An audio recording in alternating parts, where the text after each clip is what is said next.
Hello, everyone. Hi, Shaw. Oh, look at you coming to us from space. That's right. I'm still out there. They left me behind. Okay, so welcome, everyone. My name is Gina Cooper Benjamin. I'm the Deputy Director for NDIA, the National Digital Inclusion Alliance.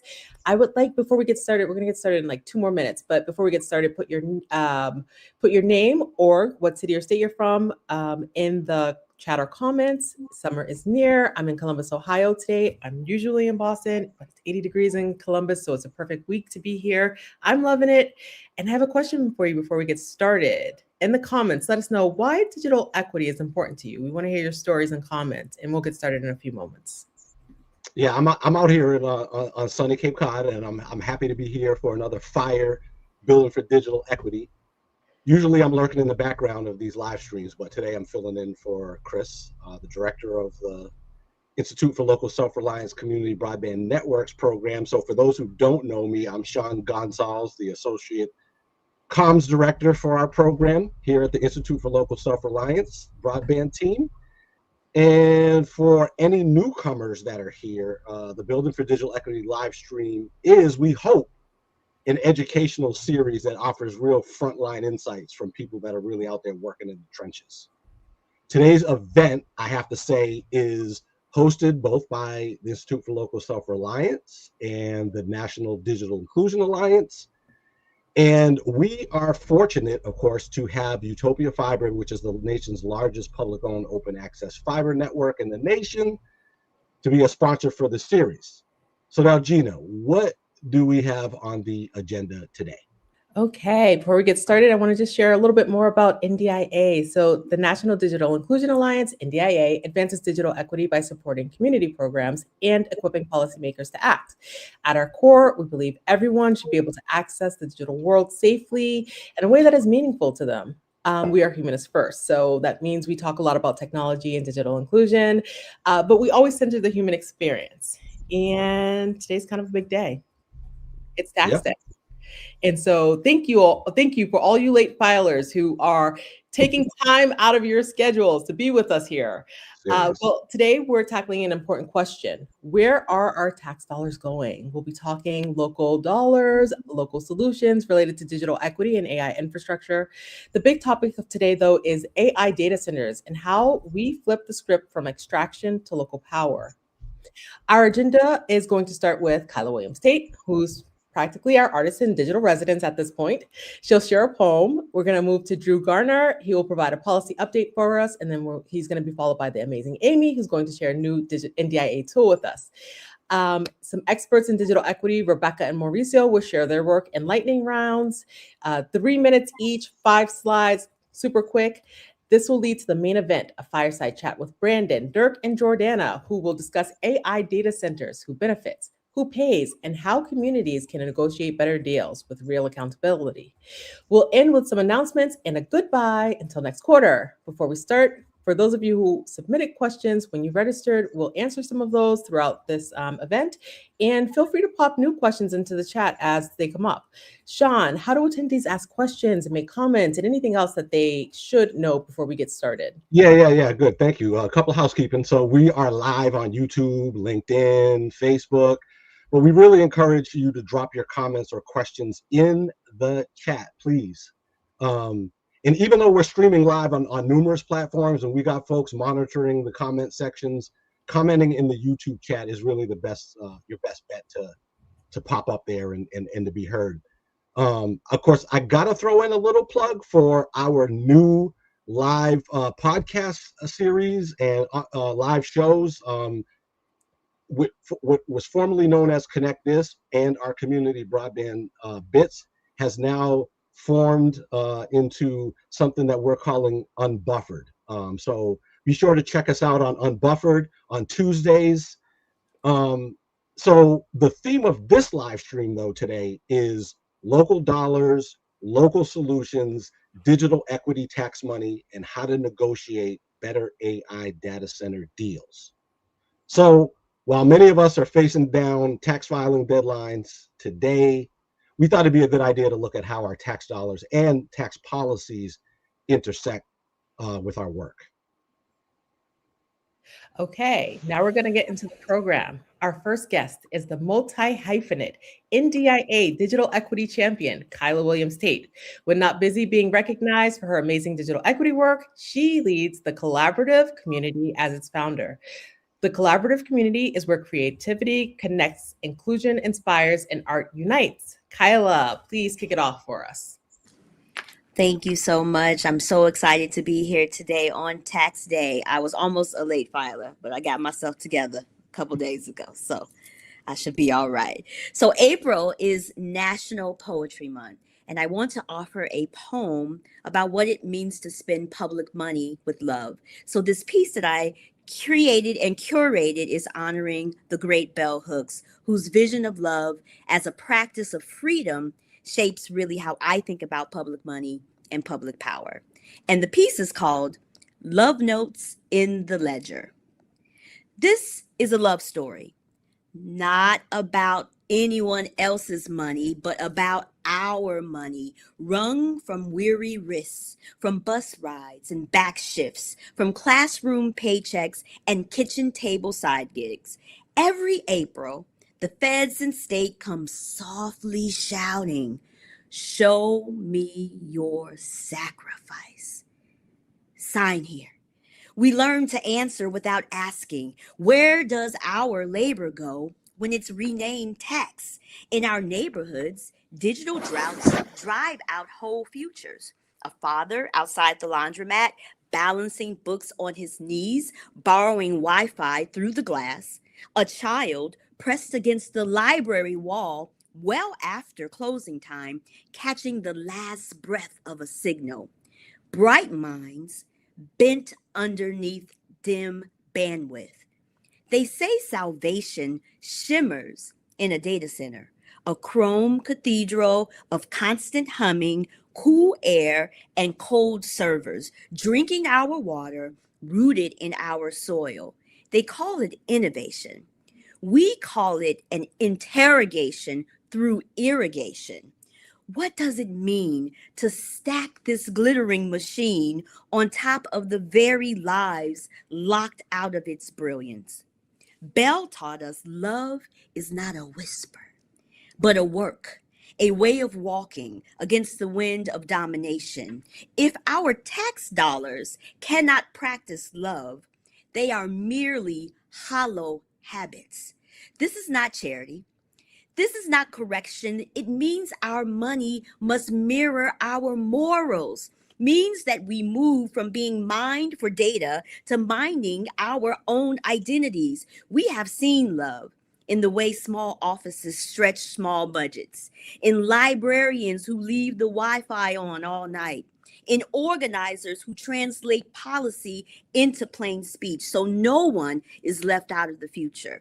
We have seen love in neighbors who share passwords and hotspots, in parents who turn kitchens into late night study halls, in elders who keep showing up to digital skill classes, trusting that we can spend our way towards justice. On this tax day, we choose a different kind of love, loud love, logical love, liberating love, the kind that leans into the microphone and says, if you want our dollars, you must honor our dreams. If you want our land, you must lift up our lives. If you want our data, you must listen to our language, to our leverage, to our light. And that's that piece. Man, listen, I know Bell Hooks did her name in lowercase, but I think she and I'm going to say me is all caps claps, because that was bars. I love it. I mean, it was powerful in a world where like so many people talk about tax being theft, and for you to give us that kind of framework is just a powerful way. I mean, sharing love and hotspots. I mean, there were just so many gems that I got to go back and rewatch it. Thank you. I think I'm going to refile my tax dollars just so I can include this quote. If our tax dollars can't practice love, they are merely hallowed habits, because that is the truth. Kyla, every time you are with us, you inspire me every single time. Yes. When are you publishing a book of your poetry? That's what I want to know. Thank you. Oh, I don't know. Kyla might be having some audio issues, Okay. which is Kyla. When you go, you got to go back and listen to this. Okay. This is Thank you, so good. Kyla. Thank you, thank you, thank you. I don't see any questions for her in the chats, but certainly we can let folks know how to get a hold of her. Man, that's how you kick things off. Now we're going to move on and invite to center screen an ILSR and NDIA friend, Mr. Drew Garner. He is the Director of Policy Engagement for the Benton Institute for Broadband in Society. Drew combines, and he's really good at it, research, analysis, and storytelling to educate government officials and the general public about broadband policy. So we're going to bring him out because he is going to give us an update on the status of something that's on a lot of people's minds here, which is waiting to find out what is up with the BEAD non-deployment funds. Drew, the mic is yours. Thank you. Thanks to ILSR and NDIA for having me today on tax day, where I can come talk about how our tax dollars are being used. I think that's a great framing for what I'm about to share. So I'm going to get into it, and I'm going to start by explaining what non-deployment funds are, and then get into the latest news that I have. But first, many of you have probably heard about the BEAD program, the $42 billion program designed to connect everyone to fast, affordable, reliable broadband. In law, BEAD was given 6 statutory uses for how we could spend that $42 billion. You can see them right here: connecting unserved areas, primarily rural household, homes, and businesses, connecting anchor institutions, mapping, planning, data collection, improving internet service quality in multi-tenant dwelling units, apartment buildings, broadband adoption activities, including device programs and any uses to facilitate the goals of the program. So far, to date, over the past 4 years, all we've mostly been talking about is these first 3 uses, these infrastructure or deployment focused uses. And so far, with all states reporting in, we've used a total of $20 billion of that original $42 billion allocation. So about $22 billion used for these first 3 uses. That leaves $22 billion left over for the other uses, the non-deployment uses. This is over half of the BEAD program. And we could spend a whole webinar talking about why so much money is left over. You all have probably heard quite a bit of this from ILSR. They have, I think, covered it very well. But I'm not going to get into that now. The fact is we have $22 billion, over half the BEAD program, remaining at the moment for these other uses. And again, improving internet service quality and affordability in multi-tenant dwelling units, broadband adoption, including device programs, and then any use, as determined by the Assistant Secretary of NTIA, Ariel Roth, to facilitate the goals of the BEAD program, any use. So what is the status of this money now? These, again, tax dollars, our tax dollars. What is the status of this money? The main questions that are currently outstanding: when and how can states use this non-deployment money? Here's a quick timeline of the events that lead us up to today. Late last year, December 11th, Trump administration released an AI executive order that effectively held this money hostage. And the deal was that only states, or if states pass quote unquote onerous AI laws, they become ineligible for their non-deployment money. What does onerous mean? They did not say. No one knows. We still don't know. So we don't know which states may have onerous AI laws and thus be ineligible for their money. The Trump administration also said that further guidance, the rules about this program, would be released within 90 days, which was March 11th. Since then, NTIA has had 3 listening sessions The second one went on for 2 days, but they basically opened themselves up to state broadband offices and then members of the public to hear how they thought we should use this money, what those any uses should contain. They got a lot of feedback. We covered it at Benton. We covered it. I think a lot of these organizations on this call have covered this issue. So NTIA took that feedback. But then on March 6th, they came out and said the guidance is going to be delayed. So they missed their executive order deadline of the 11th. They didn't offer any updated timeline, and they didn't really offer any other answers to these questions. So on this next slide, these are the remaining unanswered questions that sort of will define how this $22 billion can be used. First, when will the guidance come out? We don't know. But I understand it's going to be longer than it is going to be later or sooner. So we're talking months, not weeks. Which states have the onerous AI laws? Again, we don't really know. All we have is a little bit of quotes from a chief of staff, which, given that a lot of these decisions are being made by Secretary Lutnick, it's hard to put too much weight on it. But Chief of Staff Donilon said a handful of states. And then how can we use this money? NTIA keeps repeating permitting, workforce, public safety, remaining unserved locations. And they omit the law that says adoption, affordability, multi-dwelling units. So there's still a lot of ambiguity about how this money can be used. I'll close with this slide. Again, our public dollars. This is the median amount that your state will probably have. Almost $350 million. This is a ton of money for the median state. You can see the top, you can see the bottom. I'll close with this point too. It was not inevitable that we would get this money. For the longest time, they described this as savings. They were going to claw it back and not give it to the states. They were going to use it, put it back in the treasury, use it for other priorities. They now have conceded that we will get this money effectively, with a big asterisk on onerous AI states. So I want to just congratulate a lot of the people on this call, the people at ILSR, the people at NDIA, the other speakers on this call, who pushed so hard against NTIA to make sure we get this money, because they are our tax dollars. And as Kyla said, there is the potential to use these with love. There is a lot of ways to address vulnerable, unserved communities with this dollars. It's going to take continued work. So Sean, I'll stop there, turn it back over to you. Beautiful. Beautiful. I mean, just thank you, Drew. It's a great overview. And I just was drifting off pining for the days when we just followed what, the law said.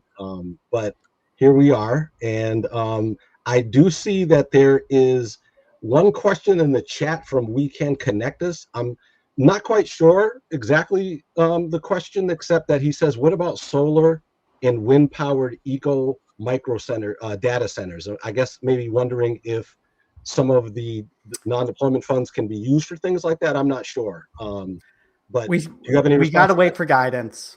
We really, I haven't heard that one mentioned, but again, we got to wait until NTIA comes out with its guidance.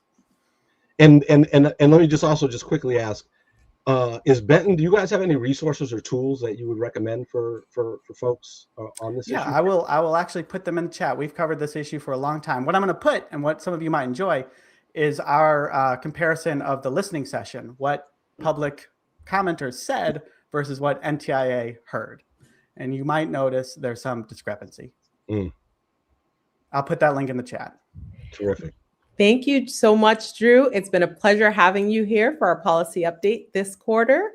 We are going to switch gears a bit. Amy, the amazing Amy Huffman, who is usually she pops in to do policy updates for us sometimes, but she's here sharing something new for us this week. Amy's a proud North Carolinian and NDIA's policy director. She's going to talk to us about NDIA's collaboration with AARP to develop the state digital opportunity model legislation package. Sorry, it's a mouthful and I had to say it right because I was saying it wrong before and Amy was just like, no, it's a package, Gina. Okay, thank you, Amy. Are you here with us?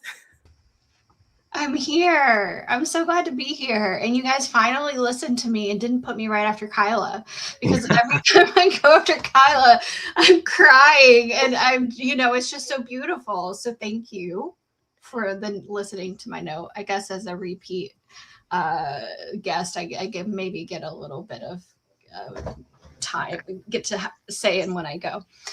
So we're thrilled to release in a couple weeks at most digital opportunity state model legislation packet. And in the packet, and again, as Gina said, it's a collaboration with AARP, our friends there.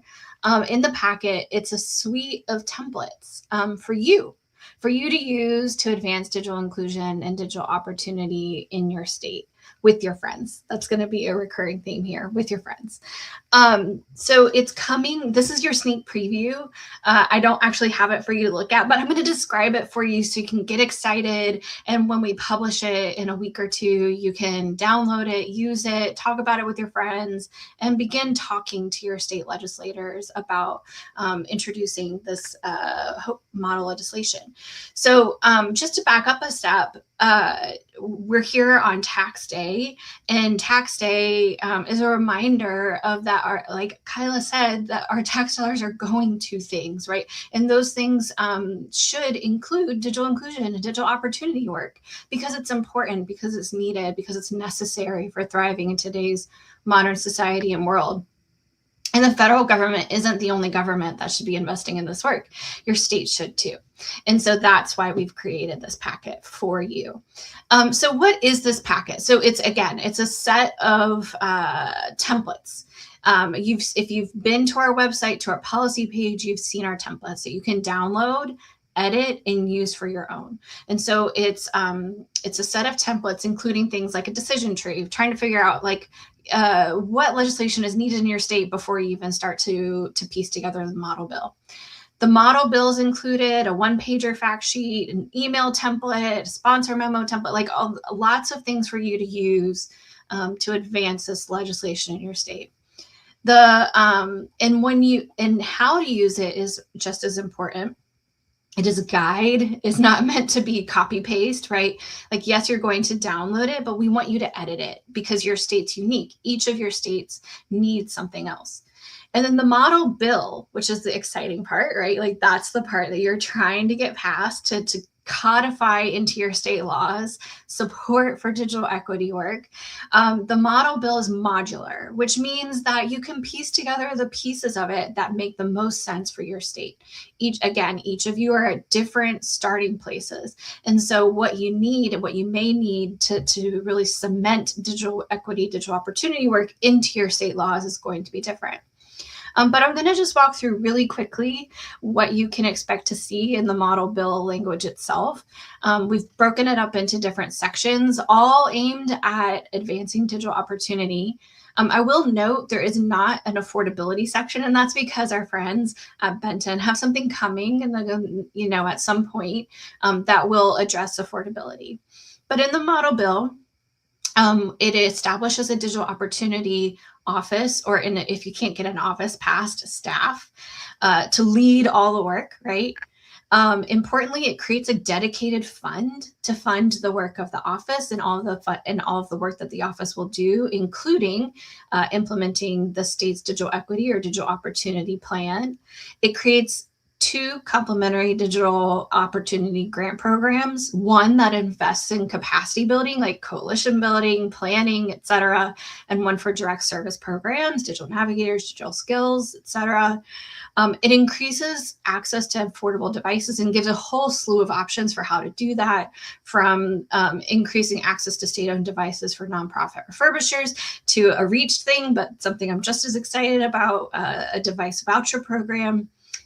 It establishes a statewide working group or task force. So you can have both a working group, interagency working group, or a task force to oversee the work, both with the goal of supporting the office and implementing the plan. And then again, I have to go back to this because I think it's important. It creates a dedicated fund. And then it offers suggestions for funding mechanisms for the fund. So that's it in a nutshell. We're really excited about it, really excited about the opportunity to work with some of you to implement it. Again, it's meant to be done in collaboration and partnership with your friends and your colleagues and your coalition members. So look forward to publishing it. We'll be sure to let all of you know, and look forward to seeing what you guys do with it. Yes, yes. You see, that's why we call her Amazing Amy, not to be confused with Amazing Amy and Gone Girl, even though you go ahead, girl. Um, that's terrific, because one of the things that's amazing about the stuff that you do, and a lot of stuff that NDIA does, is just the practical tools that you make available for folks to use. So thank you for sharing, and we look forward to that. Yeah, looking forward to it too. Thanks, John. Thank you, Amy. So we're going to move on. Next up, we have lightning rounds. Remember, lightning rounds are quick. They're 3 minutes each, 5 slides. Our lightning rounds today represent 2 NDIA digital inclusion trailblazers who will be connecting local dollars to local digital inclusion work. Digital inclusion trailblazers are municipal, county, or regional governments that are paving the way and providing excellent models for digital inclusion. Lightning round 1 will be with Mauricio Jimenez, Digital Equity Coordinator for the illustrious Cook County. He leads strategy, policy, and implementation efforts to expand broadband infrastructure and digital access throughout one of the largest and most diverse counties in the nation. When the weather gets nice in the Windy City, he enjoys watching fishing on the Chicago River. It's an inside joke. Lightning round 2 will be with Rebecca Kaoma, the Director of the Digital Equity for the County of Los Angeles. In 2025, she was recognized as one of the top doers, dreamers, and drivers by GovTech, who shared this. Rebecca is leveraging the power of partnerships in her equity-centered approach to digital inclusion in the most populous county in the nation. That's the perfect description of Rebecca, who saved me from ultimate humiliation at this year's Net Inclusion in Chicago. Today, Mauricio and Rebecca will spend several minutes summarizing a bit of their work for us. With that said, it's time for the lightning rounds. Gina, thank you so much for that introduction. Wonderful to see you in Chicago at NDIA Net Inclusion Conference. I'm thrilled to be here. Good afternoon, everyone. I'm going to highlight some of the things we're doing here in our second largest county, in Chicago, in Cook County, Illinois. Hear what we're doing with tax dollars on this tax day. So my name is Mauricio Jimenez. I'm the Digital Equity Coordinator in the Office of the President for Cook County Government. So in Cook County, we build digital equity from the ground up, and we take a hyperlocal approach and keep the community at the center of our work. So residents and organizations help shape solutions because they understand what access looks like in real life. And that's the idea behind Access Amplified, our digital equity learning symposium. It brings partners together around a shared vision. So programs, storytelling, and learning all move in the same direction. And we pair that with infrastructure like our Cook County fiber network to build long-term capacity across suburban Cook County. And this work moves through what I like to call our activation hub. So the progress we see is not because of just one office or one plan, but it's because of the people doing the everyday work. That's our Digital Equity Action Committee, our Community of Digital Equity, or CODE for short, and all of our partners that do this work every day. And through this network, we support community-led solutions with our Impact Small grants. During Digital Inclusion Week last year, that showed up through more than 111 events throughout all of Cook County. So this was not a small feat by any means, but that same network, alongside our libraries, powers our Digital Navigator Network, where libraries will serve as trusted digital navigators themselves, helping residents build the skills and confidence in using technology. When we talk about infrastructure, we're talking about the full system that supports access. So this includes everything from data and policy, the trust we built through long-term relationships, and institutional capacity. When people have the access and support that they need, they show up, they apply, they learn, they participate. So tax dollars aren't abstract for us, but they show up as Wi-Fi, as devices, as fiber, skills, and support in our neighborhood. So digital equity gives people the tools, the information, and connection they need. Helps people stay grounded, stay informed, stay connected. So that's what we do here at Cook County. We build through community, through relationships, and through trust. So finally, if you're here nationally, we'd love to collaborate and build together. If you're here listening locally in Chicago and Cook County or Illinois, we invite you to join our ecosystem. So digital inclusion is one of the smartest investments local government can make. And we are refreshing our digital equity action plan this year as well. So I'm super excited about that. And please connect with us to learn more. This work is about ensuring that no one has to navigate systems alone. So if you're interested, connect with us, visit our website, follow us on Facebook, Instagram, or LinkedIn, or send us an email at cookcountydigitalequity@cookcountyil.gov.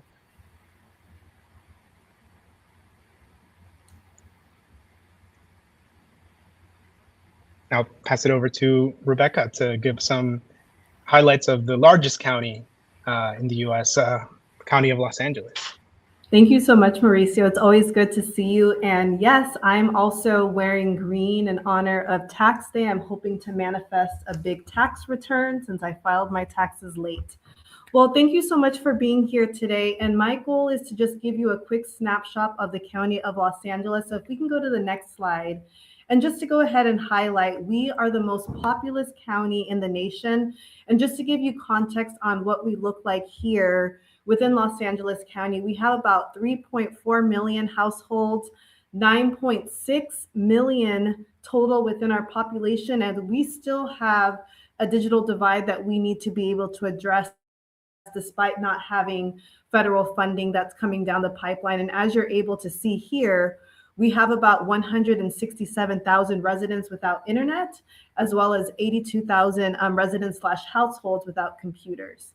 But we are very much a responsive county government here in Los Angeles County. If you go to the next slide, you'll be able to see some of the work that we've been able to do. We have our Delete the Divide initiative that was officially kicked off back during the pandemic. And this is one of our favorite programs that our Delete the Divide team is leading. And the reason why I love this program is because we are hiring people that are directly from the community that are not only impacted by the digital divide, but also are able to gain skills and also really participate within our county government by developing workforce development opportunities and really gaining those skills as digital navigators. So we've been able to distribute laptops to our residents through our interns that we've been hiring. In addition to that, we've also been able to connect with the Los Angeles County residents by also providing digital skills, training opportunities. In addition to that, just making sure that we're in the community and making sure our community knows that we're there. And if you go on to the next slide, we have some other exciting initiatives that we're working on as well. We're in the process of officially launching our Community Broadband Networks initiative, and this is extremely instrumental because this is an opportunity for us to provide community broadband in our low income neighborhoods across Los Angeles County. In addition to that, we're also hosting community conversations with our residents as well as a survey to really hear what can we do in this moment to ensure that we're connecting you with the resources and the opportunities that you need to have digital access and opportunity throughout Los Angeles County. And that moves us to my final slide here. And this is the slide that I want to make sure we really elevate here. And this is our stakeholder engagement and ultimately our impact.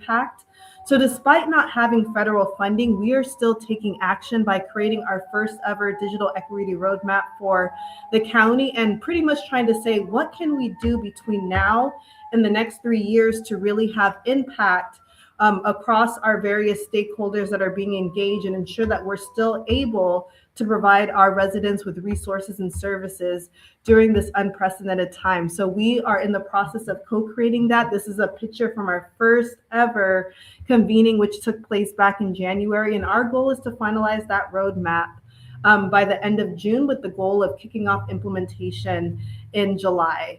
So I'll go ahead and turn it over to the next slide to close us out. If you're interested in learning more about what the County of Los Angeles is doing, feel free to reach out. Beautiful. Thank you so much, Rebecca. Thank you for your work. Lots of folks you're working with out there. Mauricio, thank you out there in Chicago.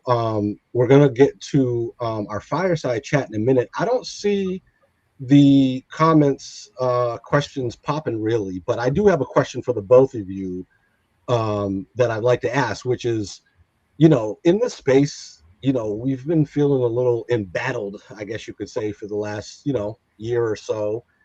And there's been, different setbacks and whatnot, but both of you guys are still on fire. You're both still committed. Why is it important for you to keep moving forward and to just keep, the nose to the grindstone? Each of you, I'd love to hear if you just briefly just tell us something about that. Would you like to kick us off, Mauricio, or you want me to start? I'm totally open to whichever direction. Yeah, sure. I could kick us off and Okay. pass it over to you. I think from my perspective, it's so important and crucial because we see that, every day. We're in community, we're out here. We see the challenges, the conversations people have, the necessities, and we're still not fully connected. And in doing so, that's what gives us kind of that passion, that drive. Like kind of similar to what Kyla mentioned. The love for this work. We see it and it's needed, and so that's what drives this work. Every year now that we're going to do our digital equity learning symposium, Access Amplified, it kind of reaffirms that commitment, reaffirms the network that we build in our ecosystem. Couldn't be thriving better, I would say, in Chicago. I think it was a little evident during net inclusion. So I'm actually really hopeful and excited for what's to come in this work in the years to come. Thank you. Rebecca, you want to share something real quick? Yeah, absolutely. I would say that, to be honest, this season has definitely been hard. I would say just trying to navigate all of the changes and just the uncertainty, but I remain encouraged and also just very hopeful. I am reminded that when I took this job, I knew it was going to be a challenge because I was appointed 3 years ago. And for me, I'm a woman of faith. So I'm like, until God tells me it's time to go, I'm expected to do the work and to serve the community. And I'm reminded that every time I show up in community, there is still need. And so for me, I really feel that we must continue to engage community and must continue to do this work, even when it does get hard. And I'm just so thankful that despite not having the federal funding, that all of our partners, we have over 80 organizations that are committed to helping us co-create this roadmap in this time, despite of what's happening at the federal level. And that's what keeps me excited and engaged. And I feel like to that point, it is my role and responsibility to continue this work despite the challenges. So I'm remaining hopeful and positive, and I'm just so thankful that we also have other colleagues within the space that provide that encouragement as well, even when the times do get hard. And I'm going to continue to see it through. Oh, and let the church say amen. All right. Amen. Thank you, both of you. Thank you so much. Gina, do you feel that heat? You feel it? It's warm over here. Yes. It's warm, right? Right. So let's get to the fireside chat in the panel. I'm going to pass the mic to Dirk Elmendorf, who is the co-founder of Rack Spaces, where he and his company help build data centers all across the planet. Now, I actually hadn't met Dirk before the virtual green room, but our behind-the-scenes producer and all-around connector, Deanne Cuellar, who's our associate director for outreach for the broadband team, really said, this guy is a master moderator. So no pressure, Dirk, no pressure. So he's going to be moderating a chat that we've got with two digital equity activists that are deep in the field on dealing with the rise of AI hyperscale data centers. That will be Brandon and Jordana. But I'm going to pass the mic over to Dirk, and he can introduce the panelists and get this chat to spark the flame. Good afternoon. Unfortunately, it started raining where I was sitting. I was enjoying a nice spring day until it started raining. So I'm in my car, and apparently my notes for Jordana and Brandon are sitting at the playground. So I need Sean to do the intro for me. I'm super sorry. Like, you set me up as a genius, and what did I do? I fumbled immediately. Well, listen, even master moderators, lose against Mother Nature. Okay, so we've got Brandon Forrester from Media Justice. We've got Jordana Barton Garcia with Connect Humanity, who does a lot of terrific work in South Texas. They can talk much more about their organizations. Brandon at Media Justice, much like NDIA, they're just out there on the front lines and develop a lot of tools for people that are wrestling with these areas. And so we're really excited to hear from the both of them in terms of, how communities are wrestling with, whether it's communities that are offering tax breaks to try to induce the data centers to be built, we've heard a lot about the environmental impacts, et cetera, community benefit agreements and those kind of things. So I'm really looking forward to this fireside chat with the three of us.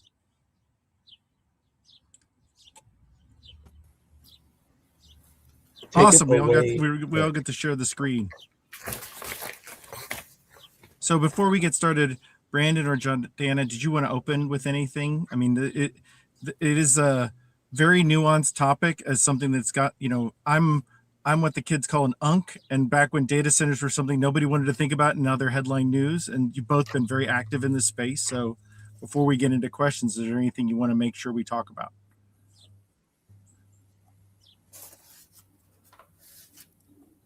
Oh, I'm okay. Yeah, I'm ready to dive into these great questions. Okay. Well, so Brandon, as I mentioned, we're in this moment where AI and cloud infrastructure is really accelerating. I mean, I've seen an unbelievable slate of announcements of data center plans, and those are really the infrastructure required for a lot of the future technology. From your perspective, what's driving this surge?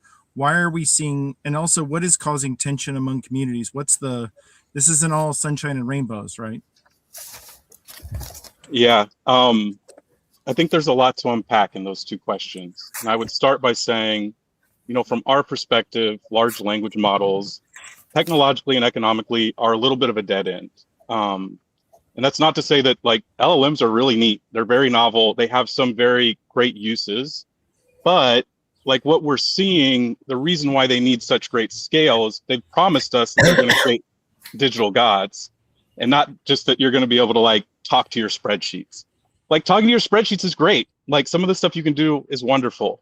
But they have invested over $1 trillion into this, particularly into large language models, but this marketing term of AI, and they haven't turned a single dollar of profit yet.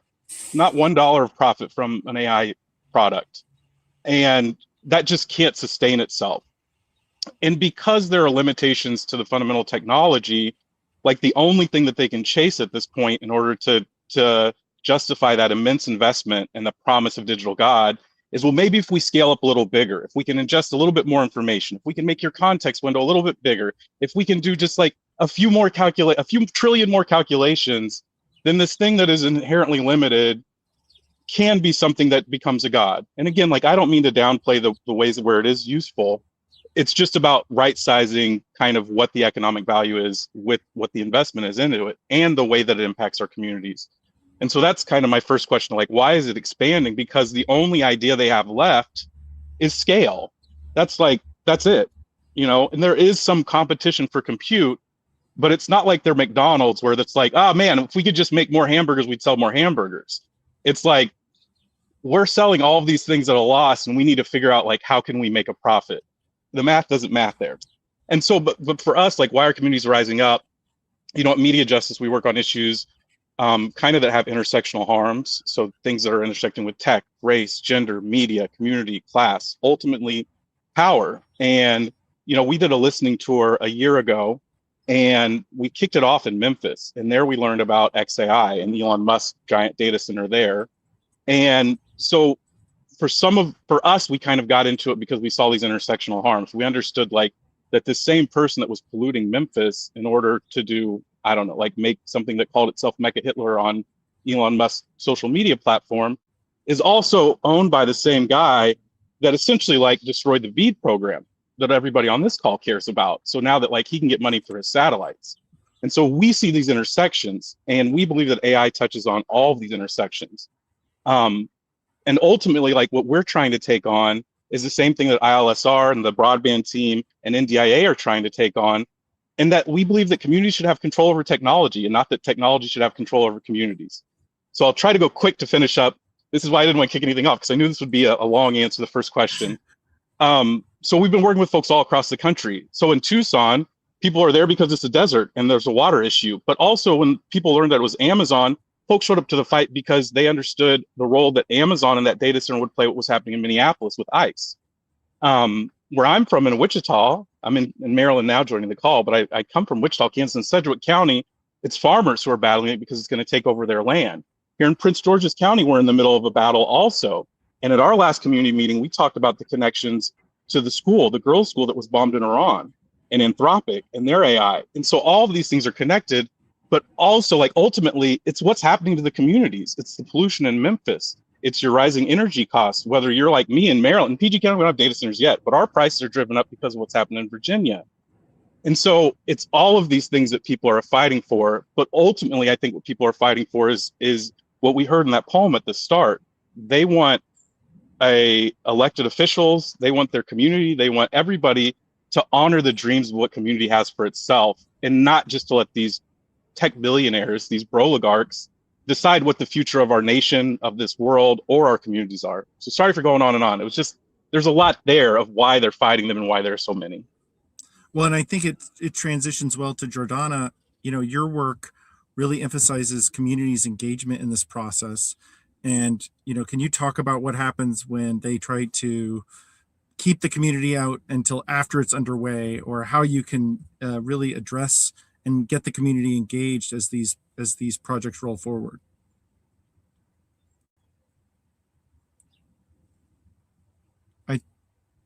Jordana, I think you're muted. I think we've learned a lot about the hyperscale data centers and their impact on natural resources and the environment and health concerns and so forth with the rollout that began a few years ago.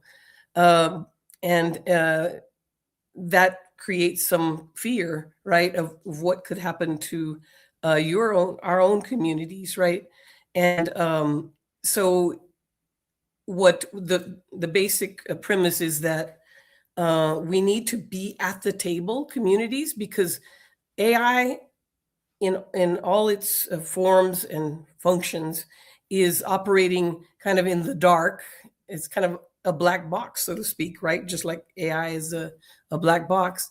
And so the idea is to bring it out into the open and have community voices right there and ready, not ready to create value. That's what you're trying to do. That's why we present it as a negotiation, and that we could have a two-party negotiation, multi-party negotiation, a community coalition, for example, some of the coalitions in this group, and their local, county or city leadership can be at the table early on, and when the negotiation is starting, when they express the desire to locate in your community. So the idea is to be ready, to have studied data centers. They're not all the same. Like Dirk, started with the cloud computing, and it wasn't quite as extractive as the hyperscale data centers that are training large language models that are just huge amounts of energy and water, right? But the idea is to be at the table, because now we know so much. Communities can learn so much about data centers, the different types of data centers. Who are you dealing with? There are innovations in water and electric use. I talk about some of them in the, I don't know, Jordan, if you can put up the article or blog that I wrote on the subject. I put it in our, but I see it's just in the inside chat of speakers. So if y'all could put it in the shared chat, I'm not on that one right now. But the idea is to be at the table, to have a lot of knowledge and have a package already ready, which we're doing in the Rio Grande Valley Broadband Coalition.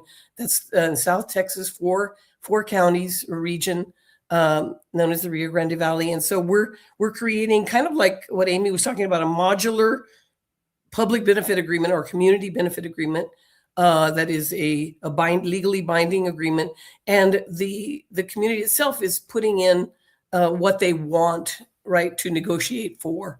And we basically, because you might not, in a negotiation, you have a best alternative to a negotiated agreement. So if you can't go forward after you understand the water and electricity uses, and they don't agree to a closed loop water system, for example, if they want to do the evaporative systems that are require so much water, then you might not be able to go forward as a community, because the community has to be able to decide. There might be some of those things in your bottom line, right? Where you can't go forward after that.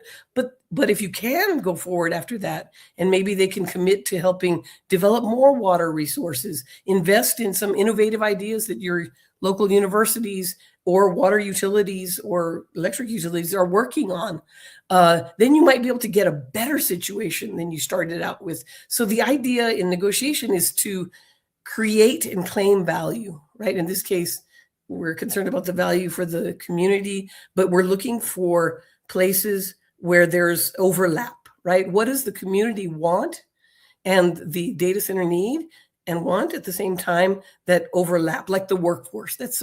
We're developing all these AI ready workforce. We just, in our region, we just got a grant from the Texas Broadband Development Office for training the next, the fiber optic technicians and a whole pipeline that goes into that. But you can get long-term support. The idea is to get long-term support for programs that are valuable to you, or compute power for your local tech ecosystem, that they give you a couple of servers, or the revenue sharing, where you can create an endowment where your local foundation, maybe that you're working with, that a couple are part of our organization, they can run that for the long term to support the things that the community has outlined. I mean, I think structuring it as a negotiation and providing value, I think pulls it out of some of the kind of bad headlines I read on the industry side, and I think that is actually might lead to a net positive for all of you for this big project. Just to take a step back, since not everybody's as deep into data centers and AI as y'all, what are the kind of biggest misconceptions about data centers and how they impact local communities? What's the thing that you really want people to take away as hey, you should really understand this? Jordana, do you want to go first, or Brandon, do you want to go first? Yeah, I can definitely go. I think, but like what we talked about, that you need to know who you're negotiating with. So is it the top 4 now? I think it's the top 5 with Elon Musk's XAI and his training, the large language model for Grok, and the huge, I don't know how many football field data centers in Memphis, right? So you need to know who you're dealing with, because then you'll know kind of what their capacity is, right? So it's always good to know. And sometimes that has been in the past, it's been hidden. So it might be an LLC, but they actually represent Meta. So the top 5, I would say 5 now. Usually people would talk about the top 4: Microsoft, Google, AWS, Meta. I was going to say, Elon's going to be happy that you consider him in the top 5. He's really trying to catch up at any cost. So he's trying to catch up because and ChatGPT or OpenAI I'm just lumping it with Microsoft because they have that partnership. And now Microsoft, right, is incorporating it into what these big AI companies are doing. They're incorporating AI into they're all search engines, right? They all have search engines. They're incorporating AI into that. That's a good example, compared to the more enterprise data centers, right, that are doing cloud computing for banks, for a lot of businesses, wireless companies, and so forth. They are all needing more, for sure. So we have to be concerned about that too. And you can make great deals with them, those as well. And then you have the developers, right, who see an opportunity. If we build it, they will come. So they're trying to build it and then lease. They feel that they know there's going to be a market, so they're leasing it to either the top 4 for sure. They usually know before that's going to be their tenant, but also others, right, that are going to need compute power. So I think understanding who you're working with, and then that helps you to leverage for your negotiation, and then also knowing, being prepared. It's not about being afraid with regard to the water, the extreme. You need to face the water use and the electric use, but there are also amazing innovations that have come about. Like I like I mentioned, with regard to water and having a closed loop system, or them helping you to find other sources of water and supporting your water utilities, innovations, as well as electric utility. And in Texas, for example, Senate Bill 6, the legislature now is requiring any large load customer, which are data centers, that they have to pay for the transmission. They all need transmission lines to their facility, right? It's that much electricity, like the amount of electricity for a middle-sized city in one hyperscale data center or more. So they all need transmission lines. Now they're requiring that these data centers, or that they pay for that transmission line. It used to be that everybody would share because all the ratepayers would share in the cost because it benefited everybody, right, in the state or whatever. So that's what we, I think what is largely not known or realized that there are innovations, there is a way to do it right. And in a city like San Marcos near San Antonio in Texas, they have data centers, but they decided no more.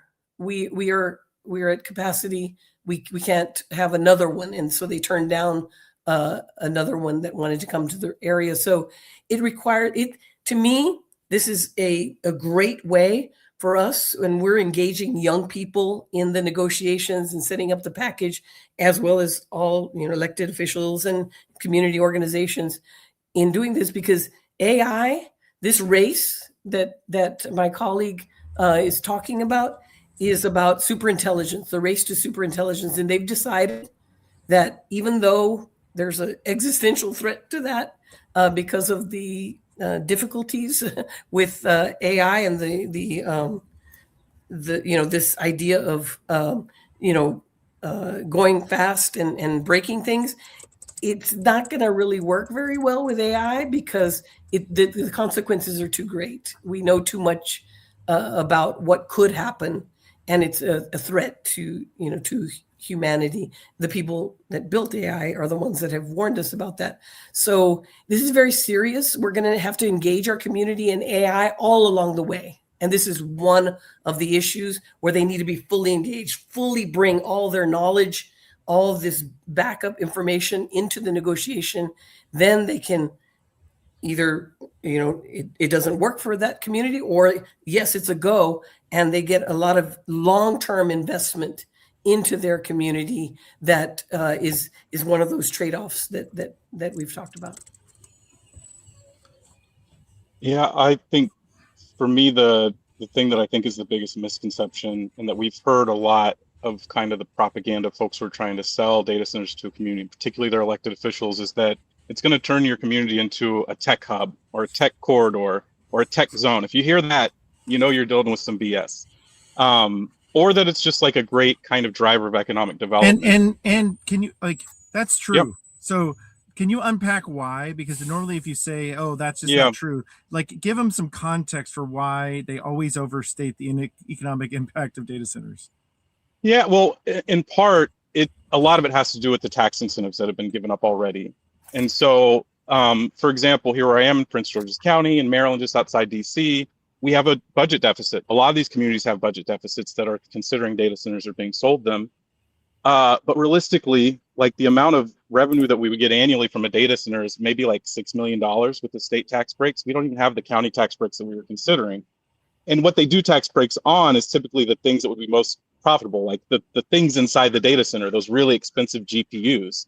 And so we would need 200 data centers just in little Prince George's County for data centers to actually close our deficit. And the other thing is there's not, when you think about a Walmart, at least if you go, and I'm not a big fan of Walmarts, and ILSR is not a big fan of Walmarts. I used to be union organized, we fought against them. If you go in there and you buy something, at least the people that work there are getting some of that money and maybe returning back to the economy. A lot of it's just going to their corporate offices. XAI, it's not like they're going out, there's 400 people that are going out and buying hamburgers or, buying used cars. All of that money is going to XAI. And there's a few jobs that are there, but essentially there's not a lot of tax revenue, and maybe you can negotiate better deals. And there's not a lot of kind of secondary economic activity because there's just not, like, they don't need a lot of things from your community. They just need your space, they need your resources, and they need you just to let them do what they want to do. I think also, just since it's tax day, another thing you can understand is that there's this idea of a tax nexus, where the server is, where the customer is, where the business is. Any two combined get a tax rate that's different. And so these AI data centers, you're not there, and the main company is not there, so the taxes go somewhere else. And happy tax day. Jordana, actually, somebody wanted to come on and talk about some tools we can share in this process. But as we think about this, what does success look like if we actually get alignment and technology in the community?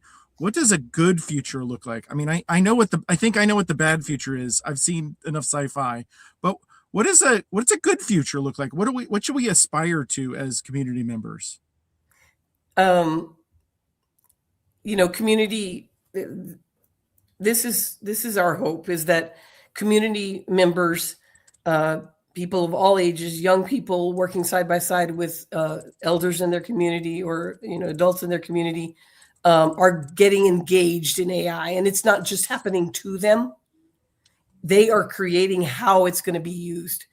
That's what the creators of AI, who have warned us, if it's this race to superintelligence and making huge profits for one or two corporations, and the excuse is they want to beat China, that's not good enough, right? We want for people to know that they can guide the use of AI. If the best use for AI is a narrow use for fighting different cancers, right? They call it a narrow use, but it's a huge use, right? Where you don't just unleash it with all that we know about the pitfalls and dangers, but you use it for good, right? Well, that's where community can come into play. All the things that they have to understand, which I outline in the article that we're sharing with you all, is important, right? And you can imagine there's so much with data centers. Well, equally, we need to teach people. We didn't do very well with the first use of primitive AI with social media, right? We let people die. We let young people get major mental health issues. We didn't tell them how it was working, how it was designed to work, right? They need to know everything about AI, and we can't tell them, oh, only these people can know about it. You don't worry your pretty little head about it. No, we all need to be engaged. So to me, it's an active community that has access to knowledge. We have some of the most incredible journalists writing articles, in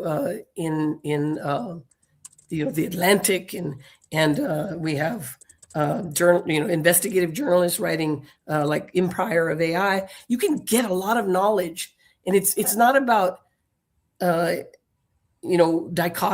It's about how can we create something that does work for us. We don't want to throw away a technology that can do great things for humanity, but we want to put the guardrails and understand law and policy. So, and I'm engaging with educational systems. God, talk about full circle in my career. I think in civics education, we need to engage students like we're engaging them in the RGV and tackling this particular issue in real world problems in their own communities. And they are going to testify before the Texas legislature and make the case. They're going to be engaged and have agency. And the mothers from colonias and other places in Texas, they have the power, and they can have the understanding. Awesome. Thank you. Brandon, did you want to say something quick before we share some tools? Sure. As the AI doomer, I think it's going to collapse. And so the thing that I think are the best case scenarios that come out of this are that we see a lot of local communities that are really organizing around technology, which I think is good news for NDIA and ILSR, that there are more people interested in the fights we're involved in. But also, I think we've seen the biggest kind of movement around organizing around energy infrastructure that's happened in my lifetime. And I can't think of how many people I've connected with the local power rules team at ILSR, because this is getting people interested in throwing out their private utilities whether that's your broadband, your electric, or your water. Like, people want to get rid of those private utilities and they want public utilities.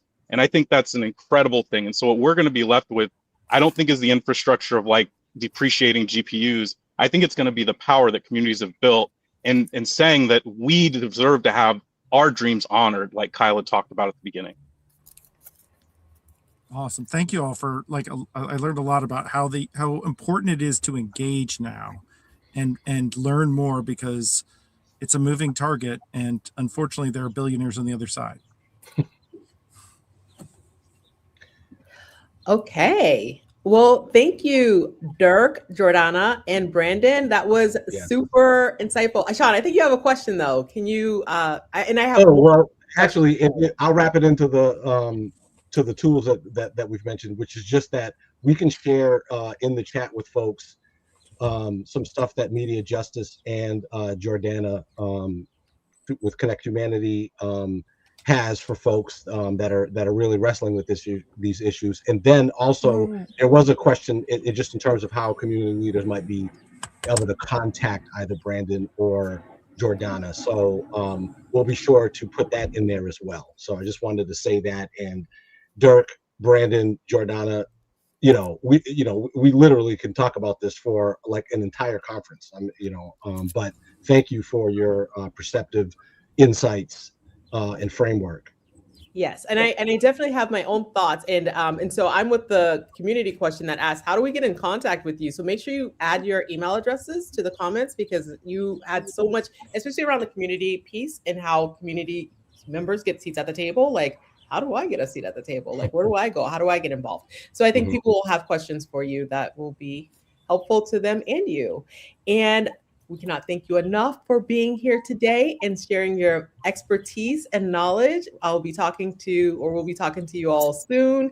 Thank you for being with us. Thank you. Thank you so much, Gina. Okay, so Sean, it is time to wrap up now. But before we go, we have some final thoughts, so no one leave yet. Okay. First, I'd like to thank the speakers, the attendees, and everyone who joined us today. Thank you. Thank you, Sean, for being a wonderful co-host. I also invite everyone who's in attendance right now to join NDIA. It is free and fabulous. We love welcoming new friends. Someone from the NDIA team will drop the link in the chat. Next up, I have 2 more announcements. That's it. And then I'll send it to you, Sean. We have Digital Inclusion Week coming up, Sean. That's October 4th through 10th. So that's awareness about digital. It's National Digital Inclusion Week. So awareness about digital equity and the vital importance of inclusion in our increasingly digital world. We love to see your local events on our events calendar on the page. That will also be dropped in the chat for y'all. We'll be announcing more info and details about that soon, like a theme and the toolkits. And then if you join NDIA, you get all the latest updates like every day. So that's fabulous. And have one more special announcement and a special guest. Here she comes. Okay. Lastly, earlier I said that I'm in Columbus, Ohio. Angela, why am I here this week? Gina's sitting in my dining room right now because we've been doing some visits and have more scheduled tomorrow with local folks to talk about net inclusion, which is in Columbus, Ohio, February 23rd to the 25th. We'll be very excited to welcome you all to my town. Columbus is amazing. We have a fabulous food scene. The conference is located on a strip where there's lots of things to do and go see. The room rates are very affordable. I said that last year when we were in Chicago because it was very cold in February. Columbus might be a little chilly also, but look, the room rates are really affordable. And just wear appropriate clothing and it'll be totally fine. And for those of you who are a little bit nervous about coming to Columbus, Ohio for the first time, like I was many years ago when I started working at NDIA, it is the cutest city with lots of fun things to do. I love it here. It's like a second home to me now. Like I'm welcome here. I have friends here. There's lots to do. Thank you, Angela. And we can't wait to see you all in February. So join us. Please. Okay, Sean, that's all I have. Join NDIA too. That's it. I think I'm gonna point the Artemis over to Columbus, and especially I heard dining room. I'll pull up. You guys fix me up a plate maybe or something. I'll bring some napkins and a dessert. I don't know. Anyway, it's time to wrap up. Unfortunately, at least from my perspective, because I love doing this. But I really want to thank everyone who came. I want to thank our unbelievable guests, kicking it off with powerful poetry, lightning rounds, the policy updates. It just was a lot there. But I also want to encourage folks to take the survey that we have, which I believe we're going to be dropping in the chat, because that's how we improve this programming, and that's how we are able to deliver, hopefully, the kind of information and connection points that folks can take with them. So we want to make sure that you're aware of that survey. It's super important. Please take it. And also, we can't leave without thanking Utopia Fiber for help making this possible with the sponsorship. And I have to shout out Jordan, Rye, Deanne, Angelina, Pamela. Behind the scenes, there are people behind the scenes who help make this run as smooth as possible, who are attending to all of the technical things that need to happen in order for this to go live. So with that, I think we can head out of here. I don't know if folks are exactly excited about paying their taxes, but certainly I hope that folks are more informed about and feel empowered to really speak up on behalf of putting our tax dollars to work. There's one request for email addresses, so please get your email addresses in the comments and chat. And also, thank you all thank you for everyone behind the scenes who keeps us organized and on schedule. I think we're going to give everyone back a few minutes to go finish filing their taxes today. Okay. Anything else? I think that's it. We'll see y'all next quarter. I think that'll be in the summer. We'll release the next B4DE date soon, but see y'all later. Absolutely. Bye.